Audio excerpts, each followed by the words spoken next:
تتلی کا رقص ناز، غزالہ کا حسن رم، موتی کی آب، گل کی مہک، ماہ نو کا خم، ان سب کے امتزاج سے پیدا ہوئی ہے تو، اور کتنے حسین افق سے ہویدا ہوئی ہے تو، لہجہ ملی ہے کہ نمک خوار ہوں تیرا، اور صحت زبان میں ہے کہ بیمار ہوں تیرا۔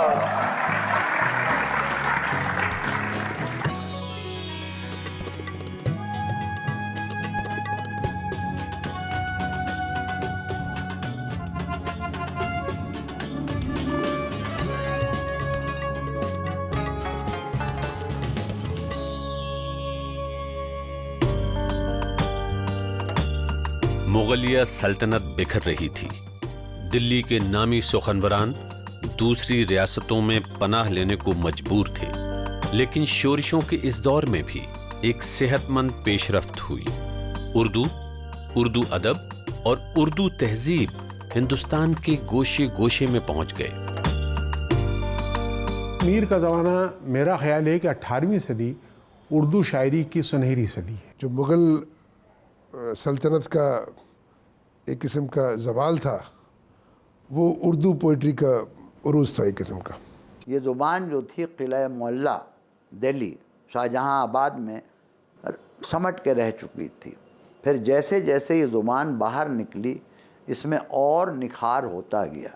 کہتے دلی میں اردو پیدا ہوئی لیکن پرورش ہوئی لکھنؤ میں اس کی۔ شعر میرے ہیں گو خواص پسند، پر مجھے گفتگو عوام سے ہے۔ خوش آمدید۔ کئی صدیوں کا سفر طے کرنے کے بعد اردو اب خاص و عام کی زبان بن چکی تھی، ادب عالیہ کے لیے ایک آزمودہ زبان۔ 18ویں صدی کا آخر اور 19ویں صدی کا آغاز، یہ وہ دور تھا جب برطانوی سوداگر ہندوستان میں سیاست کرنے لگے تھے۔ مقامی باشندوں کے لیے سخت آزمائش کا دور تھا۔ اردو شاعری سیاسی اور سماجی تلاطم سے ہمکنار ہو رہی تھی، اور ادب کا معیار بلند سے بلند تر ہوتا جا رہا تھا۔ 18ویں صدی نے جاتے جاتے اردو کو وہ رمق بخشی کہ یہ بر صغیر کی ممتاز ادبی زبان بن گئی۔ اس کا ادب نہ صرف دوسری زبانوں کے لیے ایک مثال بن گیا، بلکہ ہندوستان کے ہر علاقے میں اردو میں ادب تخلیق ہونے لگا۔ عام طور سے یہ کہا جاتا ہے کہ 18ویں صدی جو ہے وہ زوال کا دور ہے۔ ہاں، پولیٹیکل جو ہے سیاسی تو ڈکلائن یا زوال نظر آتا ہے، ڈس انٹیگریشن نظر آتا ہے، زوال تو نہیں کہنا چاہیے، لیکن جہاں تک ادب ہے اور جہاں تک شاعری ہے، ڈس انٹیگریشن افراد کی جو کریٹیو ریسورسز ہیں ان کو اور ہارنس کرتی ہو۔ سیاسی ہنگاموں کا عالم تھا۔ احمد شاہ ابدالی اور نادر شاہ کے حملوں سے دلی دہل رہی تھی۔ ایسے سنگین ماحول میں دلی سے اجڑے اور اکھڑے ہوئے دانشوروں اور ہنرمندوں کو حیدرآباد، رامپور، اودھ، عظیم آباد اور مرشد آباد کی ریاستیں پناہ دینے پر آمادہ ہو گئیں۔ دلی، لکھنؤ، رامپور، بھوپال، میرٹھ، علی گڑھ، حیدرآباد، پٹنہ، امروہہ، مراد آباد، یہ مظفر نگر، یہ اردو کے بڑے مرکز بن گئے۔ جب شہر اجڑ جاتے ہیں تو لوگوں کے گھر ہی نہیں دل بھی اجڑ جاتے ہیں۔ اس طرح سے شمال والے انہوں نے دیکھا کہ اب کہیں پناہ کی جگہ نہیں ہے تو حیدرآباد آئے۔ حیدرآباد نے اپنے دامن کو کھول دیا۔ وہ لوگ جو دلی سے پہنچے تھے، وہاں لکھنؤ پہنچے تھے، مختلف ریاستوں میں جو ان کی روایتیں جو پہنچی وہ دلی کی روایتیں تھیں ایک طریقے سے۔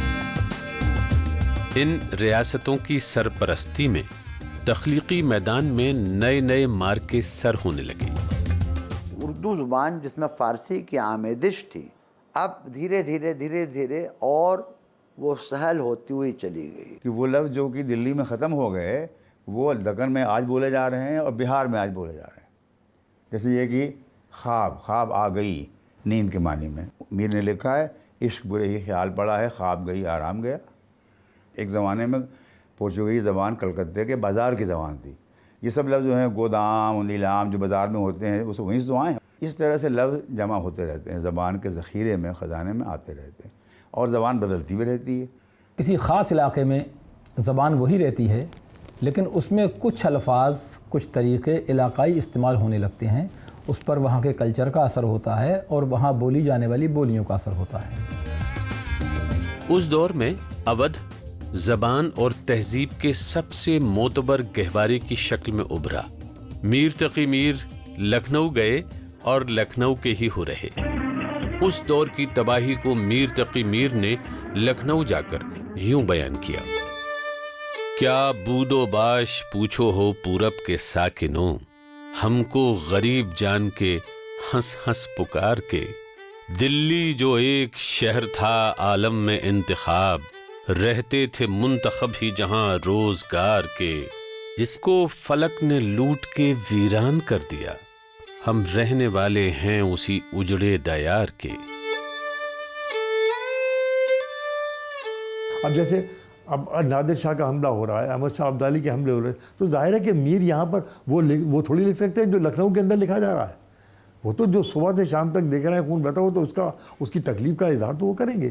تو تخلیق جو ہے وہ یقیناً ایسے موقع پر زیادہ ابھر کر آتی ہے جس وقت آدمی کے دل کو زیادہ کچوکے لگتے ہیں، جس وقت اس کو زیادہ تکلیفوں کا ساتھ، یہ چاہے انفرادی سطح پر ہو اور چاہے اجتماعی سطح پر. میر اپنے مداحوں کے نزدیک خدائے سخن تھے. ان کی شاعری کا مزاج پورے ایک دور کا مزاج تھا. اردو شاعری کو اس کی پہچان ملی، وہ ملی میر کے عہد میں. میر کا کمال یہ ہے کہ وہ اپنی زبان تو آسان رکھتے ہیں لیکن اس میں معنی بہت زیادہ ہوتے ہیں اور موڈ بھی بہت ہوتا ہے. یہ پہلا اور آخری آدمی ہے اردو میں جس میں کہ دونوں چیزیں ایک ساتھ موجود ہیں. خود ہی کہتا ہے طرفیں رکھے ایک سخن چار چار میر. ہمارے ہر بات میں، ہر لفظ میں، ہر بات میں چار چار طرف، چار چار ڈائریکشن ہیں. کیا کیا کہا کریں زبان قلم سے ہم. اب یہی دیکھیے شرارت دیکھیے، زبان قلم کہہ رہا ہے. قلم کی جو نوک ہوتی ہے اس کو زبان کہا جاتا ہے. وہ کٹی ہوئی بھی ہوتی ہے، کٹی جو ہوتی ہے تو آدمی بولے گا کیسے، لیکن وہ یہاں بول رہا ہے. یہ مشہور ہے کہ صاحب بہت غمگین تھے، بہت روتے تھے، بہت دکھی تھے. یہ بھی وکٹورین پروٹوٹائپ ہے، انگریزوں سے لیا ہوا ہے کہ اب شاعر بیچارہ بالکل ایلینیٹڈ ہوتا ہے، ماحول سے کٹا ہوا ہوتا ہے، دور رہتا ہے. 88 برس جیے وہ اور 12-13 برس کی عمر میں انہوں نے شاعری شروع کی ہوگی، بلکہ اگر پہلے نہیں شروع کی تو 75-76 برس جو آدمی شاعری کرے گا تو یہ تو خیر ناممکن ہے کہ صرف روتا رہے. روئے گا تو ہنسے گا بھی. میر نے یتیمی اور غربت میں بچپن گزارا، لڑکپن میں عشق کیا اور ناکام رہے. پھر جوانی میں نادر شاہ کے ہاتھوں دلی کی تباہی دیکھی. ان حادثات نے میر کی شاعری کا کردار متعین کر دیا. ان کے لیے دل اور دلی کی بربادی ایک سی تھی. میر کی زبان اردو کی توانائی کا پرتو ہے. ان کے ڈکشن کی کیمیا گری ذرے کو بھی لال و گوہر بنا دیتی ہے.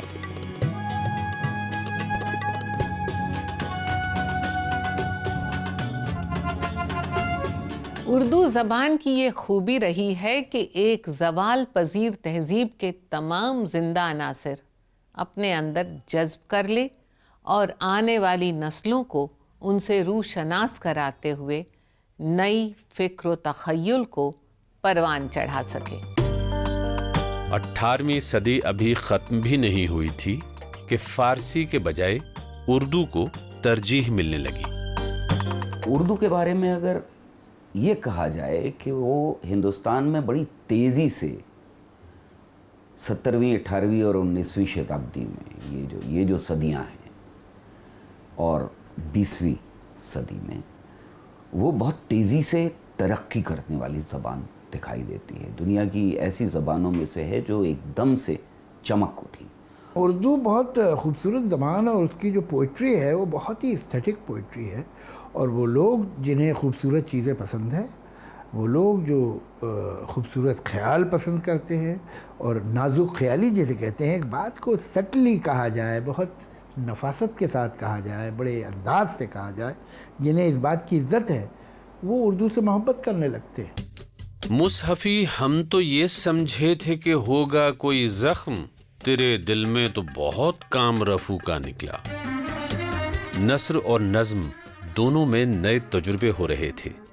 غلام حمدانی مصحفی اور انشا اللہ خان انشا اس روایت کے پیشرو تھے۔ انشا کی تصنیف دریائے لطافت فارسی میں لکھی گئی اردو قواعد یا گرامر ہے، پر انہیں ان کی شاعری اور رانی کیتکی کی کہانی کے مصنف کے طور پر زیادہ یاد کیا جاتا ہے۔ رانی کیتکی کی کہانی کو اردو کے دانشور اردو کی پہلی کہانی مانتے ہیں، اور ہندی والے اسے ہندی کی پہلی کہانی قرار دیتے ہیں۔ حقیقت میں یہ کہانی اس زبان میں ہے جسے سب لوگ اپنی زبان سمجھتے تھے۔ اس میں فارسی اور عربی کے الفاظ نہ کے برابر ہیں۔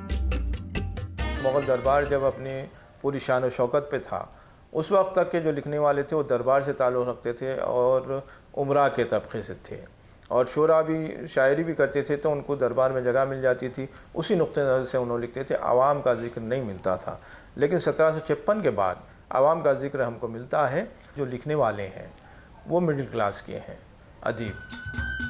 اس دور میں مشہور غزل گو میر حسن نے مثنوی سحر البیان لکھی، جس نے دکن سے دہلی تک مثنوی کی روایت کو پختہ کیا۔ سحر البیان ہندوستانی رسم و رواج اور تہواروں کے خوبصورت بیان کی مثال بن گئی۔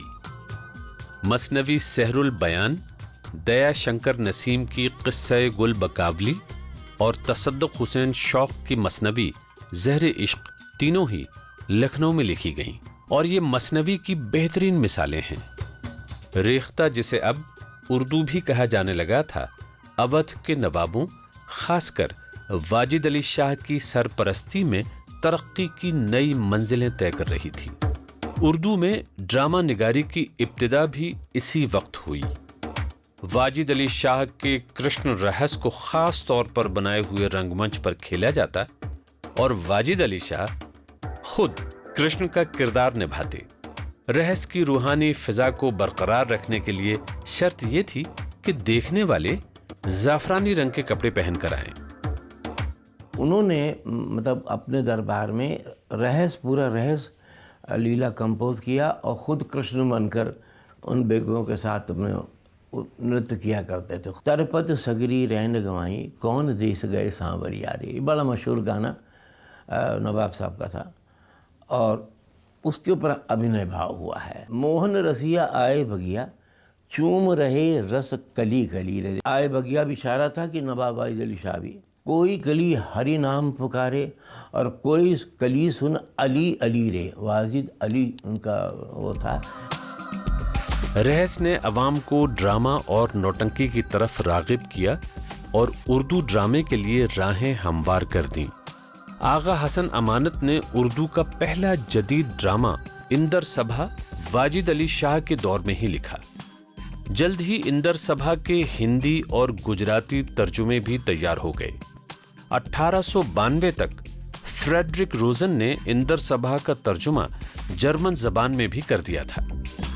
اندر سبھا میں کوئی بیگم کو اندر اٹھا لے گا تو مطلب وہ سوئم خود ہی اندر بن جاتے تھے، اور تو اس دن 3 دن لکھنؤ بند ہو جاتا تھا کہ بھائی بیگم غائب ہو گئیں، اندر اٹھا لے گئے، جبکہ مطلب وہ تھا محل کی بات، لیکن 3 دن لکھنؤ بند۔ اندر سبھا کی مقبولیت سے متاثر ہو کر بہت سارے ڈرامے لکھے گئے، اور اس طرح آگے چل کر اردو تھیٹر کی شروعات ہوئی۔ ادھر دلی میں مغل سلطنت لال قلعے تک سمٹتی جا رہی تھی۔ شہزادہ علی گوہر نے بمشکل شاہ عالم ثانی کے نام سے اقتدار سنبھالا۔ ایسٹ انڈیا کمپنی سے بکسر میں جنگ بھی کی۔ انگریزی حکومت یکے بعد دیگرے ہندوستانی ریاستوں پہ قابض ہو رہی تھی۔ بادشاہ شعر و شاعری میں ڈوبے تھے اور نواب راس رنگ میں۔ کئی ہندوستانی حکمرانوں کے لیے مشکل کی گھڑی ضرور تھی، مگر اس ہندوستانی زبان کے لیے یہ بڑا مبارک وقت تھا۔ کہا جاتا ہے کہ نواب واجد علی شاہ کو جب قید کر کے کلکتہ لے جایا جا رہا تھا